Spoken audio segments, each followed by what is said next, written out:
अस्सलाम वालेकुम दोस्तों, आपको अपने चैनल स्टोरी नेट में तमाम दोस्तों को खुश आमदीद कहता हूँ। कहानी शुरू करने से पहले आपसे रिक्वेस्ट है कि चैनल को लाजमी सब्सक्राइब, वीडियो को लाइक और शेयर कर दें। चलिए कहानी की तरफ चलते हैं। 25 साल रेहान कराची की एक मशहूर और नामवर मल्टीनेशनल कंपनी में अच्छे ओहदे पर फायज था, जहां उसकी ज़िंदगी किसी ख्वाब जैसी थी। शहर की तेज़ रफ्तार ज़िंदगी, रात देर तक चलने वाली रंगीन पार्टी, दोस्तों की महफिल और खूबसूरत लड़कियों के साथ हल्का फुल्का मजाक करना उसकी रोज़ की ज़िंदगी का मामूल बन चुका था। ज़ाहरी तौर पर तो उसके पास वो सब जो कुछ था जो एक नौजवान लड़के की ख्वाहिश होती है, लेकिन इन जगहों के पीछे उसका दिल हमेशा एक अजीब सी बेचैनी और खालीपन का शिकार रहता था। उसे शहर की मसनूई मुस्कुराहट और धुएं से भरी फिजा में अकेलापन महसूस होता था। उसका दिल अक्सर अपने बचपन के दिनों, गांव की मिट्टी की सूंधी खुशबू और वहां के सुकून के लिए तड़प उठता था, जहां उसने अपनी ज़िंदगी के इब्तदाई खूबसूरत साल गुजारे थे। जब भी उसकी वालदा फ़ोन पर उससे बात करती तो उसका एक ही इसरार होता कि बेटा एक बार गांव आओ, सब तुम्हारी राह देख रहे हैं। आखिर शहर के शोर शराबे और अपने अंदर की बेचैनी से तंग आकर रेहान ने फैसला किया कि वो कुछ दिन सब कुछ छोड़कर अपनी मिट्टी की तरफ लौटेगा। उसने ऑफिस से पूरे 2 हफ्तों की छुट्टियां ली और अपना सामान पैक करके अब पंजाब के शहर सरगोदा के करीब वाक़ अपने खूबसूरत और सब्ज गांव की तरफ रवाना हो गया। गांव पहुंचते ही जैसे उसके फेफड़ों को बरसों बाद ताज़ा हवा नसीब हुई हो। पहले 2 दिन तो घर वालों की अवभक्त रिश्तेदारों से मुलाकात हुई और पुरानी यादों को ताज़ा करने में ही गुजर गए। अम्मी ने उसके पसंद के खाने बनाए। अम्मी ने उसकी पसंद के देसी घी के पराठे और लस्सी बनाई, जिसका शहर में किसी बड़े से बड़े होटल में भी स्वाद नहीं मिलता था। लेकिन तीसरे दिन सुबह रेहान की आंख जल्दी खुल गई। शहर की तरह यहाँ गाड़ियों का शोर नहीं, बल्कि चिड़ियों की चंचनाहट और मस्जिद से आती वो शिकवा आवाज़ थी। उसने चादर ओढ़ी और दिल के हाथों मजबूर होकर सुबह सवेरे खेतों की तरफ निकल गया। अप्रैल का महीना शुरू हो चुका था और पंजाब के खेत उस वक़्त अपने पूरे शबाब पर थे। चारों तरफ सरसों के खेत जर्द और पीले फूलों की चादर ओढ़े खड़ी थी, जो सुबह की हल्की धूप में सोने की तरह चमक रहे थे। ताज़ा मिट्टी की खुशबू हवा में रची बसी थी और ठंडी मस्तानी हवा दिल के तार से छेड़ रही थी।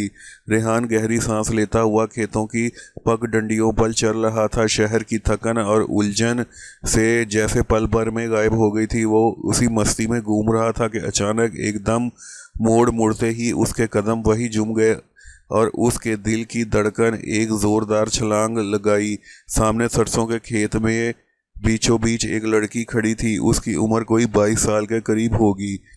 उसकी गंदम जैसी रंगत, देसी हुस्न का मुंह बोलता सबूत थी और उसकी कमर पर लहराती हुई उसकी काली चोटी उसके हुस्न को 4 चांद लगा रही थी। वो रवायती शलवार कमीज पहने हुई थी और झुककर नहायत नफासत से सरसों के पीले फूल तोड़ रही थी। सुबह की हल्की गर्मी और काम की वजह से पसीने के नन्हे नन्हे कतरे उसकी गोरी और सुराहीदार गर्दन पर मोतियों की तरह चमक रहे थे, जिससे उसकी कमीज का कुछ हिस्सा उसके जिस्म से चिपक गया था और उसका तीखा देसी सरापा रेहान की नज़रों को बांधे रखा था।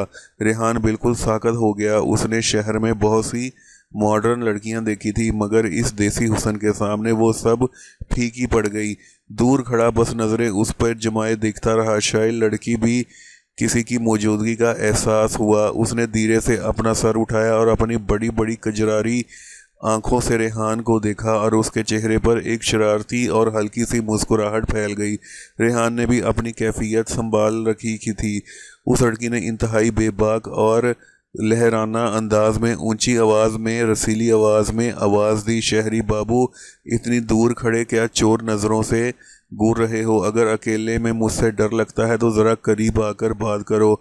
और उसके इस बेबाक जुमले ने रेहान को के अंदर सोए हुए शहरी लड़के को जुगा दिया। वो मुस्कुराता वह अपने धड़कते दिल को संभालता हुआ आहिस्ता आहिस्ता उसके करीब आने लगा। जैसे ही वो उसके पास आ रहा था, उस लड़की के चेहरे की मासूमियत और देसी कशिश उस पर सहर तारी कर रही थी। रेहान उसके सामने बिल्कुल खड़े होकर धीरे से पूछा, तुम्हारा नाम क्या है? लड़की ने अपनी चोटी को झटका दिया और उसकी आंखों में एक अजीब सी मस्ती चमकी और बोली, मेरा नाम हिना है। और तुम कौन हो जनाब? फिर बस क्या था, बात रवायती होने लगी थी। सामने रेहान बड़े तहम्मुल और तजस्सुस के साथ पूछा, शहर होते हो, वहाँ की लड़कियाँ कैसे कपड़े पहनती हैं और वहाँ की लाइफ कितनी देर तक चलती है? उसे शहर के किस्से सुनाने शुरू कर दिए, मगर सच बताऊं, उसका ध्यान शहर की बातों में कम और हिना के बोलते हुए उस गुलाबी होंठों की जुम्बश और उसके हंसते हुए गालों पर पड़ने वाले गड़ों और उसके जिस्म से उठने वाली सरसों की देसी खुशबू पर ज्यादा था। उसकी नज़रें बार बार हिना के चेहरे और उसके सरापे पर जाकर टिक जाती थी। हिना कोई नादान लड़की नहीं थी। उसने रेहान को उसकी इन गर्म और दीवानी नज़रों को फौरन नोटिस किया और वो उसके दिल के साथ मुस्कुरा कर बोली, अपने आप को थोड़ा दुरुस्त किया और शरारती अंदाज में तंज करते हुए बोली, क्या देख रहे हो मुझे इतनी गहरी नज़रों से, मगर ज़ुबान से बात सिर्फ शहर की कर रहे हो? आखिर दिल में क्या है, साफ साफ क्यों नहीं कहते? रेहान ने उसके इस चैलेंजिंग अंदाज पर अपनी सारी हिम्मत जमा की और एक कदम आगे बढ़ा और गहरी आवाज़ में कहा, दिल तो बहुत कुछ करना चाह रहा है हिना, मगर तुम्हारा ये रूप देखकर मेरी ज़ुबान रुक रही है। तुम वाकई बहुत खूबसूरत हो कि शहरी की सारी रौनकें तुम्हारे एक तबस्सुम पर कुर्बान की जा सकती हैं। रेहान की सच्ची तारीफ सुनकर हिना ये रुखसार गाल शर्म से लाल हो गए। उसने अपनी नज़रें झुका ली, मगर उसके चेहरे की मुस्कुराहट और गहरी हो गई। इससे पहले इनके दरमियान सिर्फ बातें हुई, लेकिन इन बातों में एक ऐसा खचाव और तड़प थी जिसने दोनों को एक दूसरे का असीर कर दिया। जब जाने का वक़्त आया तो हिना ने उखड़ते हुए लहजे में कहा, मगर मोहब्बत पाश नज़रों से उसे देखा और कहा कि कल फिर इसी वक्त आना, तुम्हारे लिए हाथ की कड़क देसी चाय लेकर आऊंगी। उसके बाद दोनों अपने रास्ते पर चल दिए। रेहान जब घर वापस आया तो उसका जिस्म वहां था, मगर उसकी रूह सरसों के खेत में हिना के पास रह गई थी। रात भर वो बिस्तर पर करवटें बदलता रहा और उसके जहन में बार बार हिना का वो खूबसूरत झुका हुआ सरापा और उसकी चोटी आ रही थी। उसकी मस्तानी हंसी गूंजती और हिना के दिल का भी यही हाल था। उससे शहरी बाबू की सहर अंगेज बातों ने बेचैन कर दिया था। दोनों के दिलों में एक दूसरे की तस्वीर हमेशा के लिए बन चुकी थी। अगली सुबह सूरज की पहली किरण ठीक से भी नहीं निकली थी कि रेहान बेसब्री के आलम में दोबारा उसी खेत की तरफ भागा। उसका दिल धक धक कर रहा था कि कहीं वो लेट ना हो जाए। जब वो मुकर्ररा जगह पर पहुंचा तो उसने देखा कि हिना पहले से ही मौजूद थी। एक घने दरख्त के साए में सरसों के ऊंचे पौधों के बीच में बैठी उसका इंतज़ार कर रही थी। उसका रूप आज भी पहले से ज़्यादा निखरा हुआ था। उसने अपने बालों को खुला छोड़ा हुआ था जो हवा के दोष पर उड़ रहे थे। रेहान मुस्कुराता हुआ उसके पास गया और उसके बिल्कुल करीब ज़मीन पर बैठ गया। दोनों के बीच की दूरी अब ख़त्म हो रही थी। बातें शुरू हुई तो हिना ने अपनी लाई हुई गर्म चाय का कप उसकी तरफ बढ़ाते हुए माहौल में एक अजीब सा रोमानवी तनाव पैदा किया। हवा में सरसों के फूलों की तेज महक और इन दोनों के सांसों की गर्मी मिक्स हो रही थी। रेहान अब खुद पर काबू नहीं रख पा रहा था। उसने अपनी हिम्मत को इंतहा पर पहुंचाया और धीरे से अपना हाथ आगे बढ़ाया और हिना के गंदमी और नाजुक हाथ को अपनी गिरफ्त में ले लिया। उन दोनों की सांसों की गर्मी मिक्स हो रही थी। रेहान अब खुद पर काबू नहीं रख पा रहा था। उसने हिम्मत को इंतहा पर पहुंचाया और धीरे से अपना हाथ आगे बढ़ाकर हिना के गंदमी और नाजुक हाथ को अपनी गिरफ्त में ले लिया और उसकी तरफ देखा, लेकिन उसने अपना हाथ पीछे नहीं उठाया बल्कि उसकी गिरफ्त को महसूस करने लगी। रेहान ने उसकी उंगलियों को नरमी से दबाते हुए इंतहाई मोहब्बत भरे लहजे में कहा, हिना तुम्हारा हाथ बहुत ज़्यादा नरम है। हिना ने अपनी नज़रें झुकाई और उसकी सांसें भारी हो रही थी। वो शर्माते हुए मगर एक इंतहाई मजबूत रोबदार और अंदाज में मुस्कुराते हुए बोली, शहरी बाबू बस हाथ ही नरम है या कुछ और भी? इसके इस जुमले ने जैसे ही रेहान के अंदर एक आग लगा दी। उसने बगैर वक्त ज़ाया किए हिना की कलाई को पकड़ा और उसे अपनी तरफ खींच लिया, जिससे वो सीधी रेहान के मजबूत सीने से आ लगी। हिना की सांसें यकदम तेज़ हो गई और उसका पूरा जिस्म रेहान की कुर्बत से कांपने लगा। उस दिन के बाद तो उनका मिलना जैसे ज़िंदगी का एक अहम फ़र्ज बन गया। वो रोज़ सुबह सवेरे गांव के सबसे घने और दूर दराज खेत के हिस्से में चले जाते, जहां सरसों के ऊंचे पौधे इन्हें दुनिया की नज़रों से छुपा लेते थे और वहां कोई भी इन्हें देखने वाला नहीं होता था। दोनों एक दूसरे के से मोहब्बत करते और मोहब्बत की गहराइयों में डूबते, और देसी मस्ती के दौरान वो ऐसे दिन गुजरे जैसे कोई जादुई ख्वाब हो। खेतों की इस घनी और ऊंची जगह पर गुजरा हुआ हर लम्हा इन दोनों के लिए किसी ख्वाब जैसा था, जहां दुनिया का खौफ और माशरे की कोई बंदिश इनके आड़े नहीं आती थी। वो रोज़ाना सुबह सवेरे मिलते और दोपहर ढलने तक एक दूसरे के कुर्ब में कुर्बत के खोए हुए रहते। हिना, जो पहले सिर्फ बातों की हद तक बेबाक थी, अब रेहान के वालहाना अंदाज और शहर की मोहब्बत के सच्चे रंग में पूरी तरह रंग चुकी थी। रेहान ने उसे वो सब कुछ दिया जिसकी एक देहाती लड़की तमन्ना कर सकती थी। तवज्जो, बेपनाह प्यार और वो देसी मस्ती जिसने हिना की रूह को जगा दिया था। लेकिन वक्त की सबसे बड़ी सितम ज़िरफ़ी ये है कि कभी ये किसी के लिए नहीं रुकता। रेहान 2 हफ्तों की छुट्टियां रेत की तरह हाथों से फिसल गई और आखिर वो दिन आ गया जब उसे वापस कराची की उस मसनूई और तेज़ रफ्तार ज़िंदगी की तरफ लौटना था, जहां उसका ऑफिस, उसका कैरियर, उसकी पुरानी मसरूफियात उसका इंतज़ार कर रही थी। वापसी की आखिरी रात उन पर बहुत भारी थी। उसका दिल कर रहा था कि वो हिना को इस वीराने में कैसे छोड़कर जा सकता है, मगर अमली ज़िंदगी के तकाजे उसे पुकार रहे थे। अगली सुबह जो उनकी मुलाकात की आखिरी सुबह थी, रेहान बोझल कदमों के साथ उसी पुरानी जगह पर पहुंचा। सरसों के खेत अब भी इसी तरह पीले फूलों से लदे हुए थे और हवा में वही जादुई देसी महक थी, मगर माहौल आज भी उदास था। हिना वहाँ पहले से मौजूद थी। उसका चेहरा जो गुलाब की तरह खिलता था, आज उसमें नमी और जुदाई के आंसू थे। रेहान को देखते ही वो डरती हुई और बगैर कुछ कहे सीधे उसके सीने से लग गई। रेहान ने भी उसे अपनी पूरी ताकत से अपने हसार में लिया, जैसे वक़्त को वही रोक देना चाहता हो। दोनों काफ़ी देर तक खामोश रहे। सिर्फ उनके दिलों की तेज़ धड़कन और सांसों की गर्मी एक दूसरे से गुफ्तगू कर रही थी। हिना ने धीरे से अपने सर रेहान के मजबूत और चौड़े सीने पर रखा और उसकी कमीज़ को अपनी उंगलियों में जकड़ कर और इंतहाई गहरी रंधी हुई आवाज़ में बोली, शहरी बाबू, तुम तो जानते हो, मगर एक बात मेरी कान खोलकर सुन लो। शहर जाकर वहाँ की गोरी चिट्टी और मॉडर्न लड़कियों की चमक में खोकर इस हिना को मत भूल जाना। जी, ये जिस्म, ये जान और जो कुछ भी तुमने महसूस किया उन खेतों में किया है, ये सब कुछ सिर्फ और सिर्फ तुम्हारा है और तुम्हारी ही अमानत रहेगा।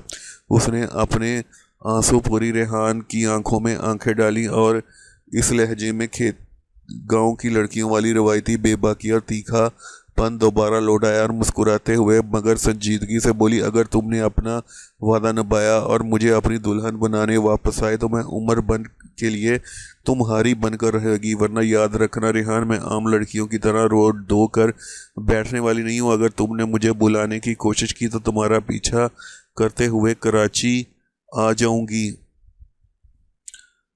और तुम्हें किसी और का नहीं होने दूंगी। हिना की इस जुनूनी मोहब्बत में रेहान के दिल के अंदर तक इर्ताश पैदा कर दिया। उसने हिना के चेहरे को अपने हाथों के प्याले में लिया और उसकी पेशानी पर मोहब्बत की मुहर सबत की और इंतहाई मजबूत और अटल लहजे में वादा करते हुए कहा, हिना, ये रेहान का वादा है तुमसे कि मैं बहुत जल्द वापस आऊँगा। शहर की चमक दमक मेरे इस जैसी इश्क का मुकाबला नहीं कर सकती। ये जो मस्ती, ये जो दीवानगी हमने सरसों के खेतों में शुरू की है, अब ये सिर्फ इन पगडंडियों तक महदूद नहीं रहेगी। मैं तुम्हें इज्जत के साथ अपने घर लेकर जाऊंगा और अपनी ज़िंदगी का मुस्तकिल हिस्सा बनाऊंगा। तुम सिर्फ और सिर्फ मेरी हो और कोई ताकत तुम्हें मुझसे अलग नहीं कर सकती। इन अल्फाज में जैसे हिना के मुरझाए हुए वजूद में एक नई रूह फूंक दी। उसने आखिरी बार अपने जज्बात के पूरे सैलाब के साथ रेहान को अलविदाई दुआ दी। दोनों की सांसें एक बार फिर तेज हुई और उन्होंने आखिरी मुलाकात को हमेशा के लिए अपने जहनों में महफूज कर लिया। जब रेहान वहां से पलटा तो सरसों की देसी महक अब भी रची बसी थी और इन दोनों के दिलों में सच्ची मोहब्बत और नई उम्मीद का चिराग जल रहा था, जो शहर और गांव के इस फासले को मिटाने के लिए काफ़ी था। रेहान जब कराची पहुंचा तो ज़ाहरी तौर पर वही पुराना शहरी लड़का था जो सूट बूट पहनकर ऑफिस जाता था, मगर उसके अंदर का इंसान अभी पूरी तरह बदल चुका था। अब उसे ना तो रात पार्टियों पे कोई लुत्फ आता था और ना ही शहर की मॉडर्न लड़कियों में कोई दिलचस्पी और कशिश महसूस होती थी। वो जब भी अपनी आंखें बंद करता उसे सरसों के जर्द खेत, हिना की पुरानी चोटी और उसका झुका हुआ सरापा, उसके जिस्म की देसी खुशबू याद आ जाती। वो रातों को उठकर उसके साथ गुजारे हुए रुमानवी लम्हात को याद करता और उसका दिल तड़प उठता। हिना ने भी अपने दिल को रेहान के वादे के सहारे मजबूत कर लिया था। वो रोज़ाना सुबह उसी खेतों में जाती, उन्हीं पौधों के पास बैठती और रेहान की वापसी की रात तक रही थी। रेहान ने कराची पहुंचकर सबसे पहले अपनी वालदा को अपने दिल की बात बताई और साफ साफ कह दिया कि अगर वो शादी करेगा तो सरगोदा के गांव की हिना से ही करेगा। माँ तो पहले ही चाहती थी कि उसका बेटा गांव की मिट्टी से जुड़े लड़की को अपनाए, इसलिए उन्होंने खुशी खुशी हाँ कर दी। रेहान ने दिन रात एक करके ऑफिस में अपना काम समेटा, बचत की और शादी की तैयारियां शुरू कर दी। ठीक 3 महीनों बाद जब सरसों की फसल कट चुकी थी और गांव में नई बहार का मौसम आ रहा था, रेहान एक बार फिर कराची से सरगोदा की तरफ रवाना हुआ। मगर इस बार वो अकेला नहीं था, बल्कि अपने साथ शहनाइयों की गूंज और बारात लेकर आ रहा था। जब गांव पहुंचा तो हिना का पूरा घर घराना और खुद हिना खुशी से निहाल हो गई। उसने लाल रंग का रवायती देसी अरूसी जोड़ा पहना हुआ था और उसका हुस्न उस दिन 14वीं के चांद की तरह चमक रहा था। शादी की रात जब रेहान ने उसका घूंघट उठाया तो हिना की आंखों में वही पुरानी शरारत, बेबाकी और चटपटा अंदाज मौजूद था, मगर इसमें दुल्हन का रवायती हया भी शामिल हो चुका था। रेहान ने मुस्कुराते हुए कहा, हिना, मैं अपना वादा पूरा करके वापस आया हूँ, अब बोलो क्या कहती हो। हिना ने शर्माते हुए अपनी कजरारी आंखें उठाई और रेहान के गले में अपनी नरम बाहें डाली और प्यार भरे अंदाज में उसके कान के करीब होकर बोली, मैंने कहा था ना शहरी बाबू, अगर तुम वापस ना आते तो मैं खुद तुम्हारा पीछा करता हुआ आ जाती, मगर अच्छा हुआ तुम आ गए। ये देसी हुस्न और मस्ती हमेशा के लिए तुम्हारी हो चुकी है। रेहान ने उसे अपने बाजुओं में समेट लिया और इस तरह दोनों एक दूसरे की जिंदगी बन गए। तो दोस्तों, कहानी यहीं शुरू ख़त्म हुई। मैं उम्मीद करता हूँ आपको ये कहानी पसंद आई होगी। मज़ीद इस तरह की कहानियों के लिए मेरा चैनल सब्सक्राइब करके घंटी के बटन को दबा दें, ताकि फ्यूचर में भी आपको इस तरह की वीडियोस के नोटिफिकेशन मिलते रहें। इजाज़त दें, नए वीडियो में फिर मिलेंगे। अल्लाह हाफिज़।